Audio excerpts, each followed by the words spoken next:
ஒரு அழகான மழைக்கால காலை. கிராமம் முழுவதும் மெதுவாக மழை பெய்து கொண்டிருந்தது. ஸ்பானா, அருகிலுள்ள கடைக்குச் சென்று ஒரு பிரெட் வாங்கி வா என்று பாட்டி அன்பாக கூறினார். சரி பாட்டி என்று மகிழ்ச்சியுடன் கூறிய ஸ்பானா தனது வண்ணமயமான குடையை எடுத்துக்கொண்டு வெளியே புறப்பட்டாள். மழை துளிகளை ரசித்தபடி ஸ்பானா மெதுவாக கடையை நோக்கி நடந்தாள். அப்போது குடையில்லாமல் மழையில் நின்றிருந்த ஜீஷானை ஸ்பானா கவனித்தாள். மழையில் நனைந்திருந்த ஜீஷானை பார்த்த ஸ்பானா அவனுக்கு உதவ வேண்டும் என்று நினைத்தாள். வா ஜீஷான், என் குடைக்குள் வா என்று அன்புடன் அழைத்தாள். இருவரும் ஒரே குடையின் கீழ் மகிழ்ச்சியாக ஒன்றாக நடந்தார்கள். அவர்களின் அன்பான செயலை முத்தி மாமா தன் வீட்டின் முன்பாக இருந்து மகிழ்ச்சியுடன் பார்த்தார். அவருடைய முகத்தில் மெதுவாக ஒரு அழகான புன்னகை மலர்ந்தது.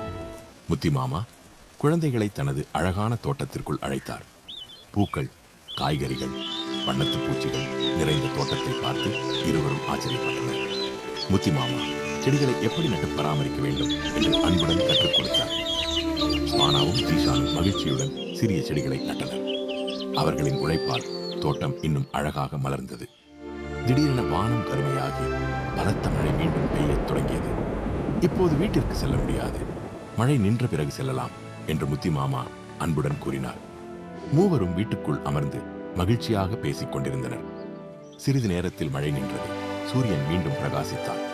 முத்தி மாமாவுக்கு நன்றி கூறி ஸ்பானாவும் ஜீஷானும் மகிழ்ச்சியுடன் வீட்டை நோக்கி புறப்பட்டனர். மழைக்கு பிறகு கிராமம் மிகவும் அழகாக காட்சியளித்தது. வழியில் அவர்கள் சிரித்த முகத்துடன் வந்த தபால்காரரை சந்தித்தனர். குழந்தைகளின் இனிய புன்னகையை பார்த்த தபால்காரரும் மகிழ்ச்சியுடன் புன்னகைத்தார். அந்த ஒரு புன்னகை கிராமம் முழுவதும் மகிழ்ச்சியையும் அன்பையும் பரப்பியது.